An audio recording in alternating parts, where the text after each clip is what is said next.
As we all know, there has been many investigations that has been happening now during Adar of Tavshin Pei Hey, about that dreadful day of October 7th, Simchat Torah. Of course, going into such investigations, as we can understand, has led to a tremendous amount of disappointment, frustration, aggravation, and even screams and sorrow that have been coming to the Knesset and to the people around, especially from the families or from those around them, expressing their disappointment about what happened during that time period.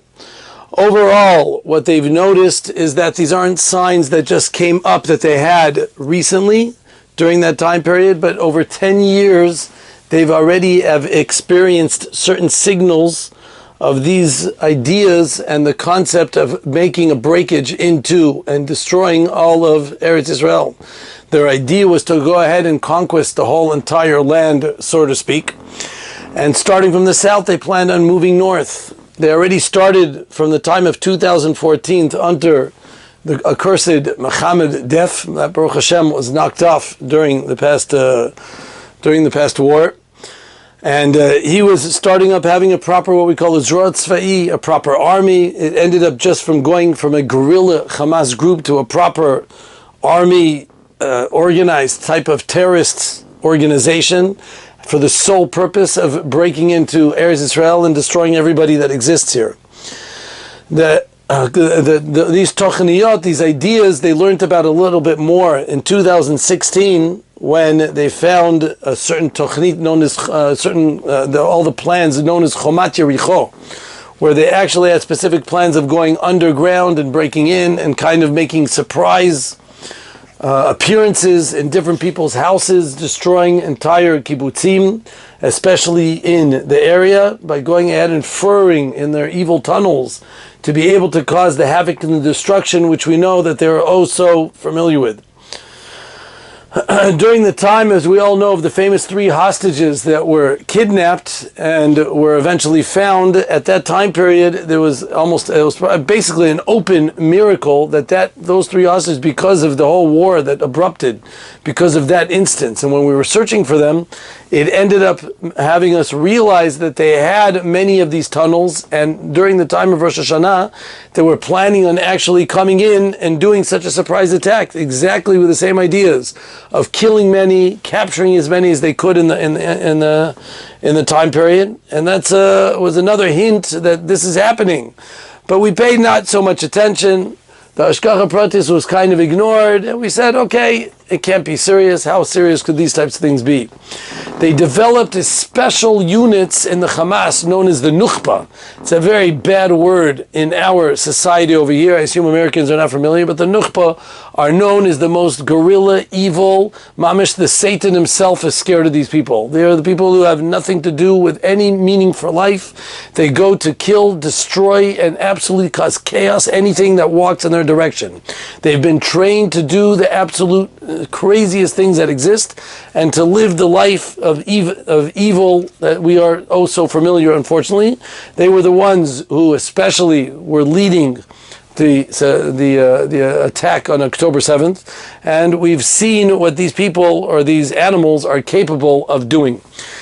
They themselves knew, meaning the Shabak, the Secret Service, knew about mock conquests that they were imitating in Gaza. They were imitating different ways of how they will conquer the land, or how they will go and be polesh in different ports into different kibbutzim. And they had exact plans. They had computer printouts. They were planning out in a very specific type of way. This was their life. This was their message. This was their amamano. This is what they live for. How to destroy, how to absolutely conquest and kill as many people in the process as possible.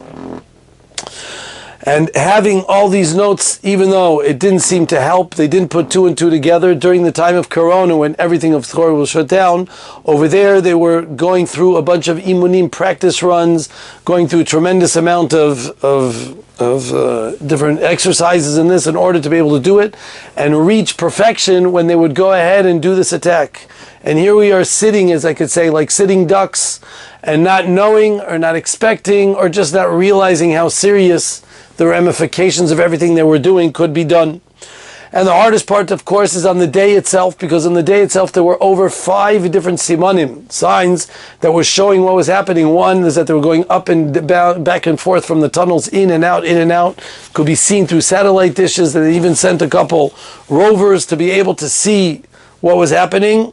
But they assumed it wasn't such a big deal. People were approaching the gates and they were practicing and imitating and doing different things not far from the gates. And there are a number of things which are not even allowed to be mentioned in public still about these different signs which they saw. Having all these pieces together, they apparently were not put together and they were seen as separate events.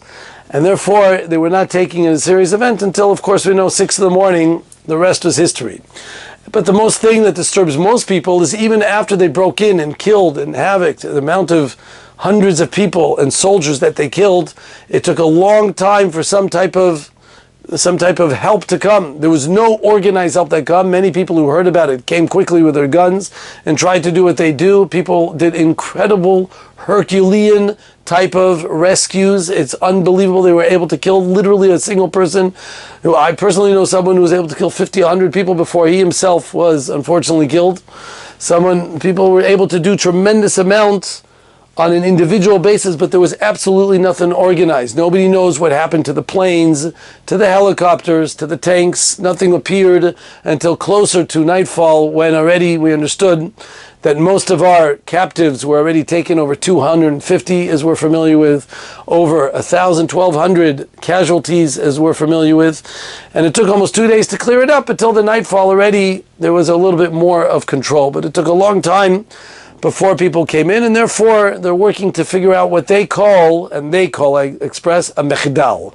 Mechdal in English is translated as negligence, a mistake, something that was forgotten. All this death, destruction, chaos, capturing that occurred during this treacherous time. And everybody, like I said, have pointed a point of frustration. It's repeated over and over again. I don't know what people are hearing in America, but it is mentioned constantly on the news here about these investigations and the type of feelings that people are going through. I wanted to express something based on everything we just said about a Torah perspective about this. And if it especially connects to Purim, so why don't we just mention a short, quick, and important message? Because we all know we are right now in the time period of Timcha et Zecher Amalek. We're here to get rid of Amalek. Now, Amalek was represented by Haman, of course, who he, of course, was Amalek, and we have to get rid of him. But a little bit, and Amalek's rendition, was the absolute destruction of all of Klal Yisrael.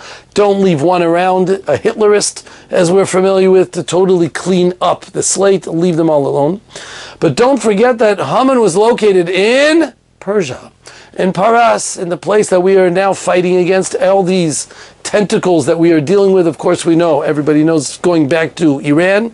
Obviously we're dealing with the different people from back then, but there's an overlap in the Galut of Yishmael, which we are in right now, and the Galut of Paras of Persia, which connect one to the other, as the Midrash brings down, especially the Zohar, in a couple of places. And the idea behind them and their concept is to go ahead and destroy us. Now, what does it mean that we have to erase their name from the planet? What exactly does it mean? Where do we find these Amalekim, and how do I know how to get rid of them? So the answer lies in understanding, and this is something that you should be familiar with, but let's just express it in very specific terms. The whole theme of this Chag, the whole theme of the Megillah, and the whole theme of the idea of Zecher Amalek, all is one.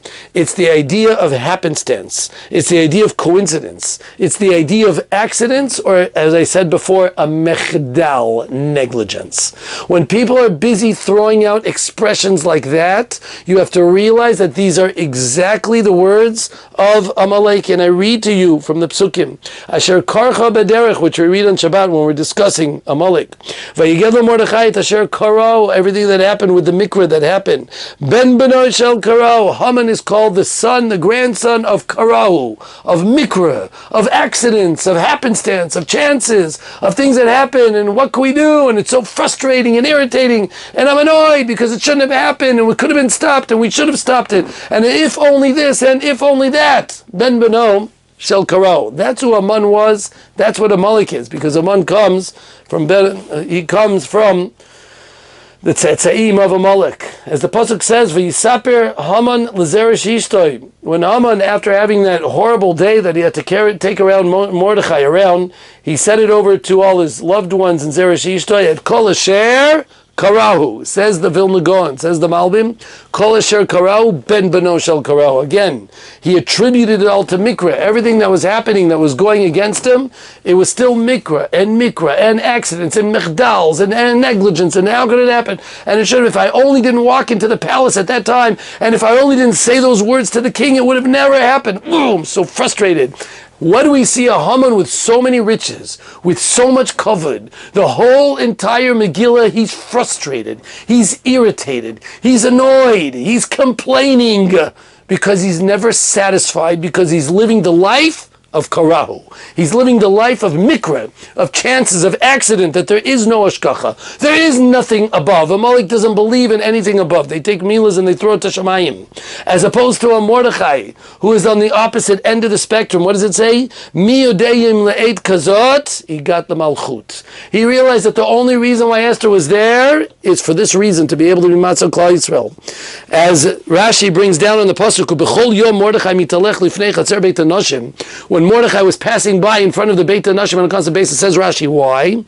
Because he says, if this tzadikah was put with this Rasha, if this tzadikah was placed in the house of a goy, this palace, it's not just because she was in the wrong time at the wrong place. It's because it's obviously there, mipnei Yeshuas Hashem bilvad. It must be because she's here to help us out, she's here to save us. You have to realize that the competition between Mordechai and Haman was not a competition of who's going to win. Who's going to win the war on that day, on Adar, who's going to be the one who's going to come out on top. It's a machloket of a belief system. It's a machloket, it's a disagreement of positions.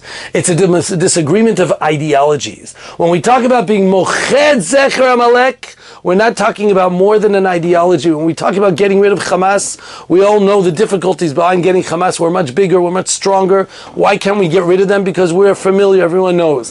Hamas is not just a people, it's an ideology, it's an idea, it's a concept. It's much harder to completely annihilate and annul ideology from the world. It comes from a place that it came from a perspective, and a perspective of a person or a whole group of people is very hard to get rid of. And of course that's what we're trying to do, to get rid of, but as we've seen, the totzaot are not so easy.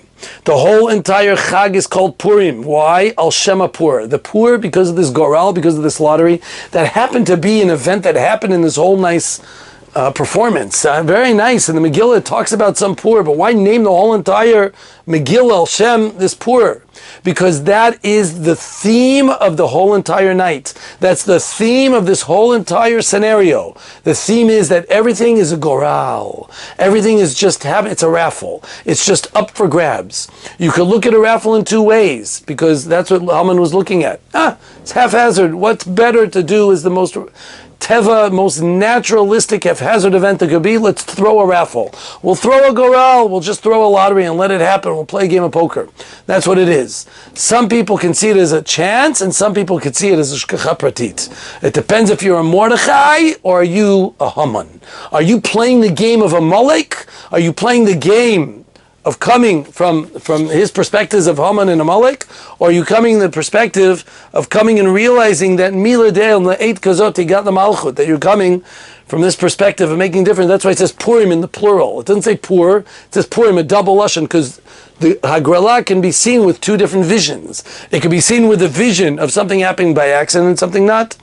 In the end of the Megillah, as we all know, it specifically mentions the pasuk v'kol ma'aseh tokvo v'gvurato parshat gdulato Mordechai asher gadlo Moshe halom tuvim al sefer divrei yamim. A very funny pasuk which mentions that if you want to see everything that happened, the whole entire story, go look in divrei yamim. Thank you very much for the Mar Mokum, for the place to look. My inyan, I understand, what a waste of a pasuk.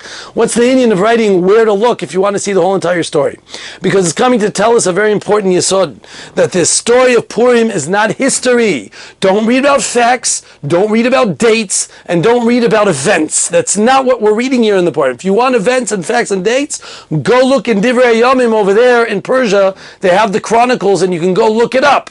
That's if that's what you want. Purim is here to tell us that sometimes you have to read in between the lines. You have to look a little bit more deeper. You have to understand that there are no coincidences and there are no negligence. There is no mechdal that occurs in this world. There's no things that happen as haphazard. It's a Kodesh Baruch Hu's Hashgacha Pratis, just like when we read the Megillah and when we see there's 10 years in one big book, so we all understand, we see the signs of a Kodesh Baruch Hu. Amalek, when you see the Melech and we see the word king, we all know that it's the sign of God who's telling the king what to do. We know it's the sign of God who's making the performance start from the beginning to the end. There is no difference in the war these years, this year and a half that we've been going through in Tafshin Pei. From the beginning to the end, it's God playing the game, or playing the Leiv Malachim B'Yad Hashem. He's making the decisions. He's making history take place, but it's not a history event.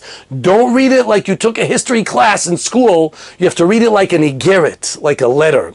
You have to see it from the beginning to the end because it's all Hashgacha Pratit. Before we make the final bracha, we roll up the whole entire Megillah and we make a bracha. Why? Because we want to point out, we don't make a bracha just on the last event. Hey, we won the war! Yay, we read the end and we say we succeeded. Hashgacha Pratis, the Kodesh Baruch Hu was there. Hashgacha Pratis starts from the first word. It starts from the first day, from the first word, from the beginning of from the Mesibah, from the party that happened during the time of Achashverosh. Right in the beginning, that's where the Hashgacha starts, right until the end. We have to make a bracha on the whole entire story as a whole, and from there you'll get an appreciation that there's a purpose here. There's a meaning behind everything that happens. Everything comes as a shlichut, and when you're a Mordechai, you're able to do that. Yosef HaTzadik was sitting in a pit endlessly. He didn't know when he was going to succeed, and he's still called an Ish Matzliach. He's a successful man. You've got to be kidding. He's got a death sentence sitting underneath in a jail, and he doesn't know when he's ever going to get out. How is he an Ish Matzliach? Why is he so Matzliach? So the pasuk already tells us over and over, Atem chashavtem alai l'ra, ve'Hashem chashvai alei l'tova. Because he saw everything with purpose. Everything with meaning. There are no michdals. We can investigate, we can look into it, we can point our fingers. I've said before, people go to Tel Aviv. The problem with going to Tel Aviv was always the tzniut problem. It's a big problem over there with tzniut. But now I think it's a bigger problem than the tzniut in Tel Aviv. It's the signs. The signs about it's all your fault, Netanyahu. It's because of you, and if not you, if you weren't there, if you didn't do this. Absolute stupidity.